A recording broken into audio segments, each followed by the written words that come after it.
വിവാഹം കഴിച്ചുവെന്ന് വിശ്വസിപ്പിച്ച് ഭാര്യ ഭർത്താക്കന്മാരായി കഴിഞ്ഞ ശേഷം മറ്റൊരു വിവാഹം കഴിച്ച കേസിലെ പ്രതിയെ ഗുരുവായൂർ ടെമ്പിൾ പോലീസ് അറസ്റ്റ് ചെയ്തു.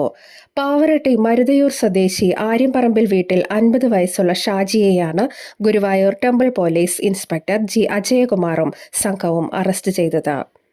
ഹിന്ദു ഈഴവ സമുദായത്തിൽപ്പെട്ട പ്രതി മുസ്ലിം മതവിഭാഗക്കാരിയായ ആവലാതിക്കാരിയെ 28/4/2011 മിശ്ര വിവാഹം കഴിച്ച് രജിസ്റ്റർ ചെയ്യാതെ മമ്മിയൂരിലെ അപ്പാർട്ട്മെന്റിൽ ഭാര്യ ഭർത്താക്കന്മാരായി ജീവിച്ചു വരവെ ആവലാതിക്കാരിയെ ശാരീരികവും മാനസികവുമായി പീഡിപ്പിച്ചും ആവലാതിക്കാരിയും പ്രതിയും തമ്മിലുള്ള വിവാഹബന്ധം നിലനിൽക്കെ പ്രതി മറ്റൊരു സ്ത്രീയെ വിവാഹം ചെയ്യുകയും ചെയ്ത കേസിലാണ് പ്രതി അറസ്റ്റിലായത്.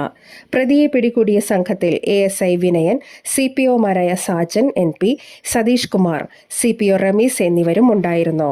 ചാവക്കാട് കോടതിയിൽ ഹാജരാക്കിയ പ്രതിയെ റിമാൻഡ് ചെയ്തു. News today, Guruvayur.